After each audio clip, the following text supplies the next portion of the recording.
फिर रात्रि के समय दानव की पत्नी ने अपने स्वामी से पूछा, हे नाथ, वे बंदी क्या करते हैं? उन्होंने आपका परामर्श माना या नहीं? दानव ने उत्तर दिया, वे बड़े कठोर हैं, सभी यातनाएं सहन करते हैं पर आत्महत्या करना स्वीकार नहीं करते। तब स्त्री ने कहा, कल उनको गढ़ के आंगन में ले जाकर जहां तुमने अनेक यात्रियों को मार फेंका है, अस्थि पिंजर दिखाकर कहो कि यहाँ जो आए हैं उनकी यही दुर्दशा हुई है और इस सप्ताह में तुम्हारी भी यही दशा होगी।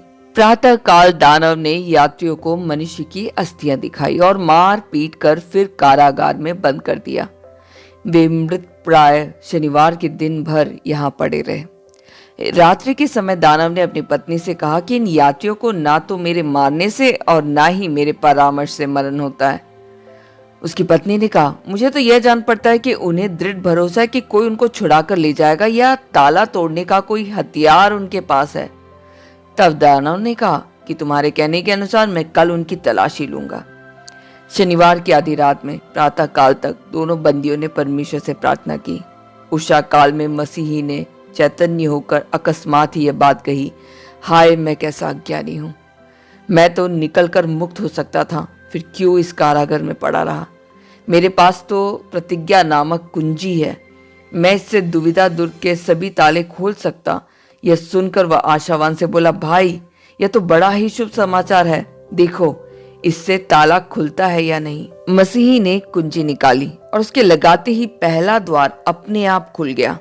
फिर कोठरी से बाहर निकलकर उसने बीच वाला द्वार भी उसी कुंजी से खोल दिया। इसके बाद वे लोहे के बड़े फाटक पर आए। वह बहुत मजबूत बना हुआ था, इसलिए बड़ी कठिनाई से खुला। जब बाहर निकलने को उन्होंने हाथ से धक्का दिया तो वह गड़गड़ाहट से खुलकर गिर पड़ा। उसका शब्द सुनकर आशाभंग दानव जाग उठा, परंतु अकस्मात ही मृगी से पीड़ित होकर गिर पड़ा। अतः वे दोनों यात्री सुरक्षित राजपथ पर आकर निडर हो गए। इसके बाद चलते चलते मसीही और आशावान रमणीक पर्वतों के निकट पहुंचे। पूर्वोक्त पर्वत का स्वामी इन पर्वतों का भी स्वामी था। यहाँ दोनों यात्री वन, उपवन, डाक की बारियां आदि देखने के लिए इन पर्वतों पर चढ़े और पहुंचकर स्नान करने के बाद जलपान किया और डाक की बारियों से फल खाए। इन पर्वतों के शिखर पर अनेक गडरिये अपनी भेंट चरा रहे थे। उनको पथ के निकट खड़ा देखकर यात्रियों ने उनसे पूछा, ये रमणीक पर्वत किसके हैं और इन भेड़ों के झुंड का अधिकारी कौन है? गडरियों ने बताया, यह इम्मानुएल का देश है, उसकी राजधानी यहाँ से दिखाई पड़ती है और ये भेड़ें भी उसी की है। उसने इनके निमित्त अपना प्राण दिया। मसीह ने पूछा, क्या स्वर्गपुर का मार्ग यही है? गडरियों ने बताया, हाँ, तुम सीधे पथ पर हो। मसीह ने पूछा, स्वर्गपुर यहाँ से कितनी दूर है? गडरियों ने उत्तर दिया, जिनको निश्चय ही वहां पहुंचना है उनके लिए स्वर्गपुर अधिक दूर नहीं है, परंतु दूसरों के लिए बहुत दूर है। मसीह ने फिर पूछा, इस मार्ग में खतरा तो नहीं है? उन्होंने उत्तर दिया, जिनके हृदय में संदेह नहीं उनके लिए मार्ग में कोई खतरा नहीं, परंतु दुराचारी इसमें गिर पड़ते हैं। होशे 14:9। मसीह ने पूछा, क्या यहाँ थके और दुर्बल यात्रियों के लिए कोई विश्राम स्थल है? गडरियों ने उत्तर दिया, इस पर्वत के स्वामी ने हमें यह आज्ञा दी है कि हम अतिथियों का सत्कार करें, अतः इस स्थान के सभी उत्तम पदार्थ तुम्हारी सेवा के लिए उपलब्ध है। इब्रानियों 13:2। इसके पश्चात यात्रियों ने अपनी समस्त यात्रा का वृत्तांत उन्हें कह सुनाया। गडरियों ने प्रसन्न होकर उनको आशीर्वाद दिया कि रमणीक पर्वत पर तुम्हारा मंगल हो। तब ज्ञानी, बहुदृष्टा, सचेतन और सत्यनिष्ठ नामक चारों गडरिया उनका हाथ पकड़कर उन्हें कुटिया में ले गए और अनेक स्वादिष्ट व्यंजन परोसकर उनका स्वागत किया। फिर उनसे कुछ दिन टिकने का अनुरोध करके चले गए। फिर वार्ता करते करते दोनों यात्री सो गए। प्रातःकाल गडरियों ने यात्रियों को जगाया और पर्वत दिखाने के लिए उनको ले चले। गडरिये उनको आश्चर्यजनक वस्तु दिखाने के अभिप्राय से ब्रह्म नामक पर्वत के शिखर पर ले गए और कहा, तुम नीचे देखो। उन्होंने नीचे देखा, जहाँ कितने ही मनुष्य पर्वत से गिरकर नष्ट हो गए थे। यह देखकर मसीह ने पूछा, इसका क्या आशा है? गडरियों ने उत्तर दिया, पुनरुत्थान के संबंध में हुमिनस और फिलेतुस की झूठी शिक्षाओं से जो लोग भ्रमित हुए थे, क्या उनकी कथा तुमने नहीं सुनी? 2 तिमुथी 2:17-18।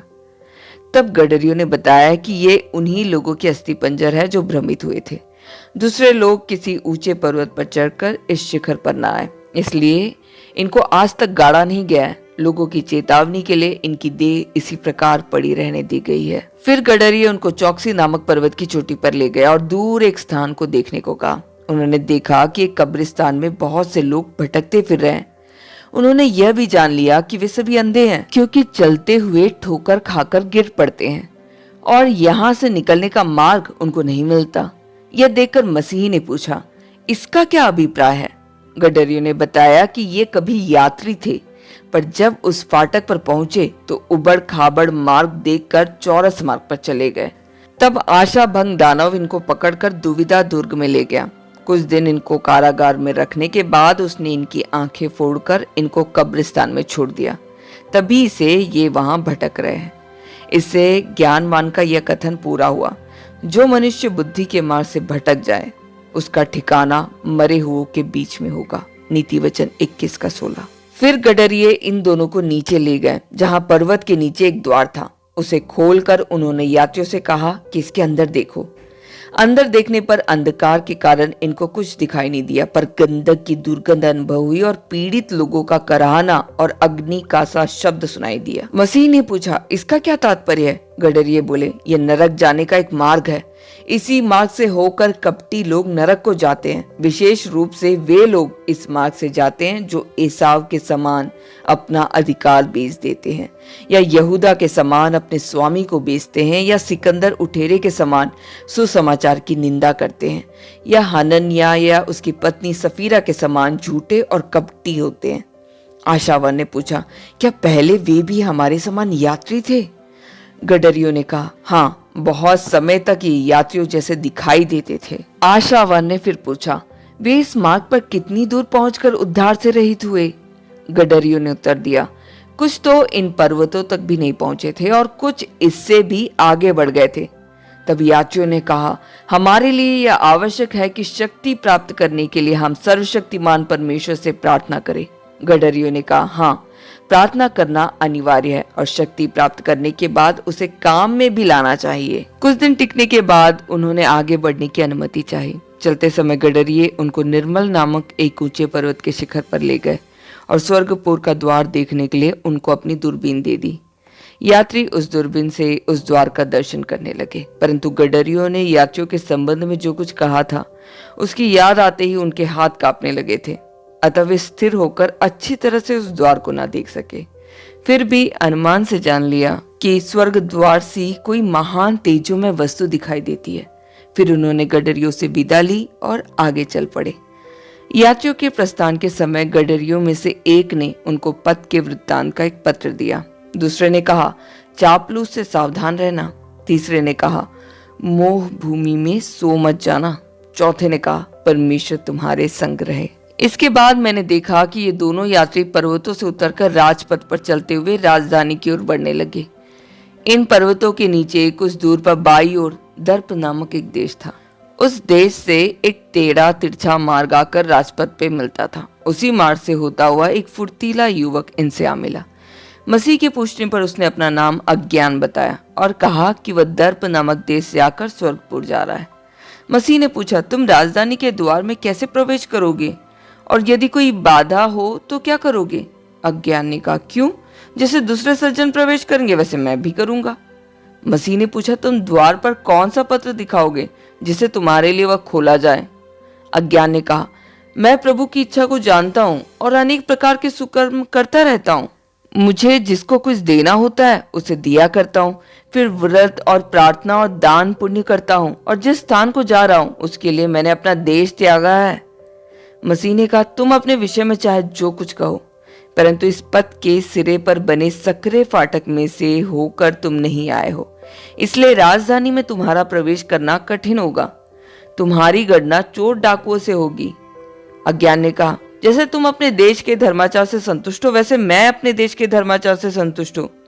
जिस सकरे फाटक की चर्चा तुम कर रहे हो वो हमारे देश से बहुत दूर है। मेरे देश का एक भी व्यक्ति उस फाटक को नहीं जानता होगा। यह सुनकर मसीह ने आशावान से कहा, यह अपनी ही बात को दृढ़ मानता है। ऐसे व्यक्ति की अपेक्षा मूर्ख के सुधरने की अधिक आशा होती है। नीति वचन 26 का 10। और जब अज्ञानी मनुष्य पथ में चलता है तो वह अज्ञानता ही प्रकाशित करता है। सभा उपदेशक 10 का 3। वे उसे पीछे छोड़कर आगे बढ़ गए। कुछ दूर आगे उन्होंने एक घोर अंधकारपूर्ण पथ में प्रवेश करते हुए देखा कि 7 दुष्ट आत्माएं एक मनुष्य को 7 रस्सियों से बांधे पर्वत के नीचे के द्वार की ओर ले जा रही है। बत्ती 12 का 45, नीति वचन 5 का 22। मसीही और आशावान भयभीत हो उठे और सोचने लगे कि यह कौन है, परंतु वह चोर के समान सिर नीचे किए हुए चला जाता था। परंतु मसीही ने अनुमान लगाया कि यह धर्म त्याग नगरवासी धर्म त्यागी है। जब दुष्ट आत्माएं थोड़ी दूर निकल गई तब यात्रियों ने देखा कि बंदी की पीठ पर एक पत्र चिपका हुआ है। उस पर लिखा हुआ है कि यह सुखाभिलाषी और सर्वनाश के योग्य धर्म त्यागी है। तब मसीह ने अपने साथी से कहा, यहाँ एक पुरुष पर जो कुछ बीता उसकी कथा मैं तुमको सुनाता हूँ। वह पुरुष सच्चा नगर का वासी था और उसका नाम अल्पविश्वासी था। वह भला मनुष्य था और हमारे समान यात्री हुआ करता था। इस अंधकारपूर्ण पथ के मुख पर चौड़ा द्वार फाटक नामक एक स्थान से एक गली इस राजमार्ग पर आकर मिलती है। इसमें बहुत से लोग मारे जाते हैं, इस कारण यह मृत गली के नाम से प्रसिद्ध है। एक दिन वह अल्पविश्वासी सुस्ताने के लिए यहाँ बैठ गया और अकस्मात ही सो गया। उस समय 3 बड़े बटमार, कातर, संदेह और अपराध उपरोक्त गली से होते हुए अल्पविश्वासी के पास पहुंचे। वह आहट पाकर जाग उठा और चलने के लिए तैयार हो गया। उन्होंने उसे डांटते हुए कहा, खड़ा रह, खबरदार जो आगे बढ़ा। वह डर कर थर थर कांपने लगा। तब कातर ने कहा, अपने रुपयों की थैली निकाल। वह थैली निकालने में आनाकानी करने लगा तो संदेह ने आगे बढ़कर उसकी थैली छीन ली। अल्पविश्वासी चोर चोर चिल्लाने लगा। इस पर अपराध नामक बटमार ने अपनी लाठी से ऐसा प्रहार किया कि वह मूर्छित होकर गिर पड़ा। आशावान ने प्रश्न किया, क्या इन बटमारों ने उसका सर्वस्व लूट लिया? मसीह ने उत्तर दिया, उन्होंने केवल रुपयों की थैली ली, पर जिस थैली में उसके रत्न थे वह नहीं ली। परंतु रुपयों की चोरी से उसे बहुत कष्ट हुआ। मैंने सुना है कि वह मार्ग में भिक्षा मांगता हुआ गया, फिर भी उसे उपवास करने पड़े क्योंकि उसे अपने रत्न बेचने की कसम थी। पहला पत्रस 4 का 18। आशावान ने कहा, यह बड़े आश्चर्य की बात है कि राजधानी में प्रवेश के लिए जो प्रमाण पत्र था वह बटमारों ने नहीं लिया। मसीह ने बताया, उस पत्र की बटमारों को सुधि ही नहीं थी। वह परमेश्वर की कृपा से बच गया था। आशावान ने कहा, जब उन्होंने देखा कि महानुग्रह आ रहा है तो वे क्यों भाग गए, इसका क्या कारण है?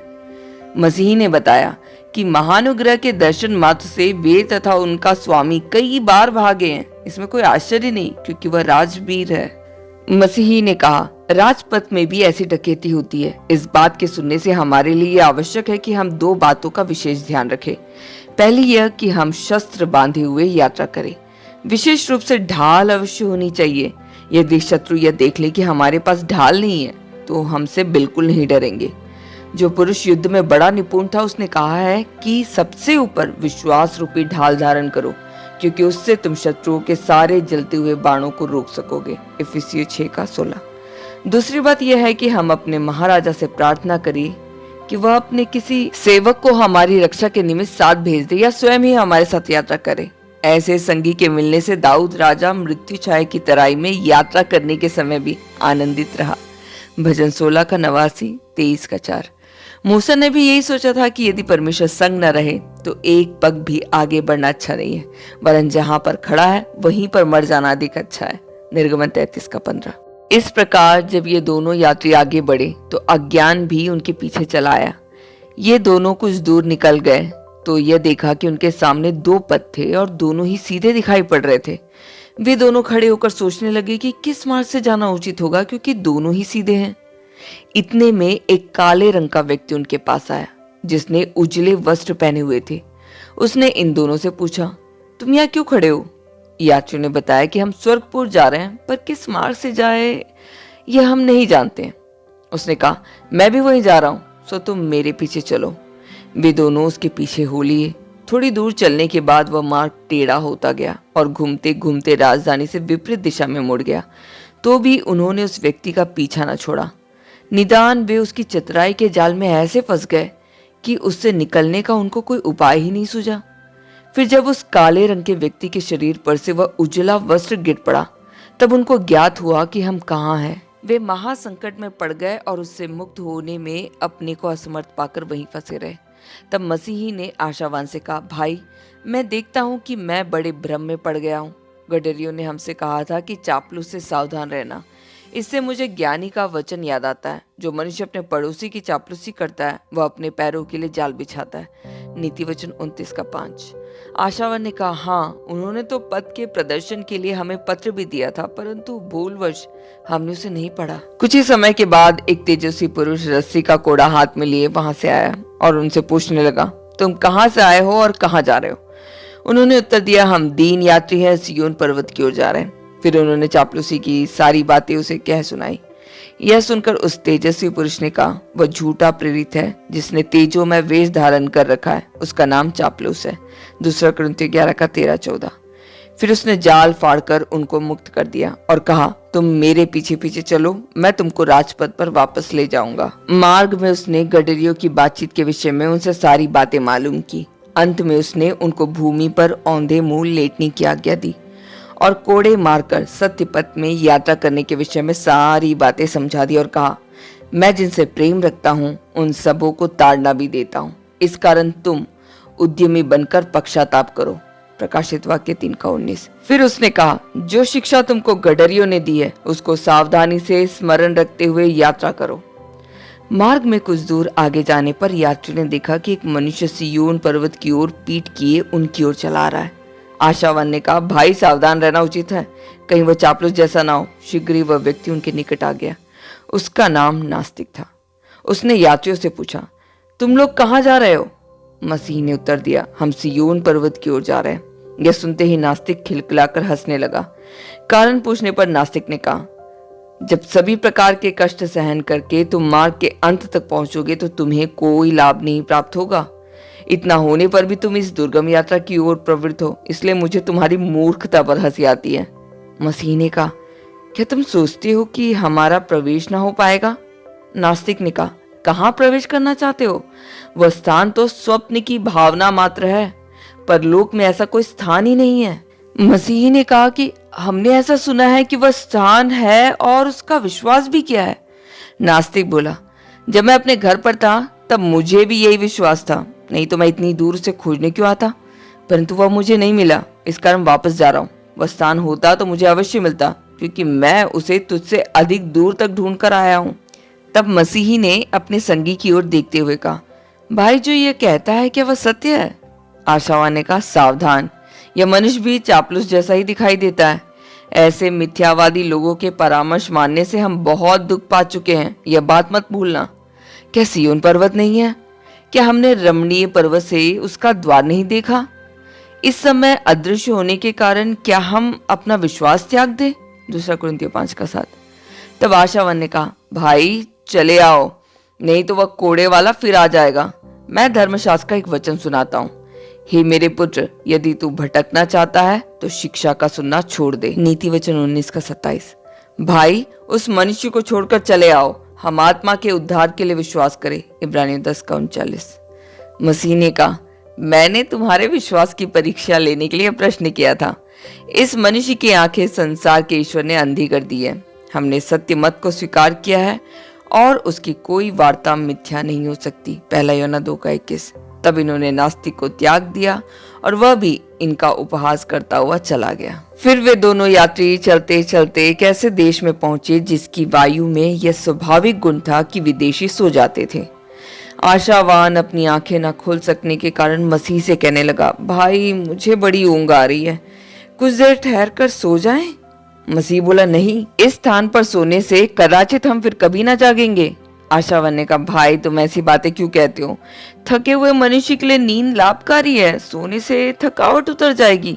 मसीह ने कहा, गडरियों में से एक ने कहा था कि मोह भूमि में सावधान रहना। यह बात क्या तुम्हें याद नहीं है? इसका अर्थ है चौकस रहो, उस भूमि पर सो ना जाना। इस कारण हम औरों के समान सो ना जाए, परंतु जागृत और सचेत रहे। पहला थिस्सलुनीके 5 का 6। तब आशावान ने चैतन्य होकर कहा, मैंने भूल की, यदि मैं स्थान पर अकेला होता तो क्या जाने, सो जाने से मेरा नाश हो जाता। यहाँ पर बुद्धिमान के वचन की सत्यता प्रमाणित होती है कि 1 से 2 उत्तम है। सभा उपदेशक 4 का 9।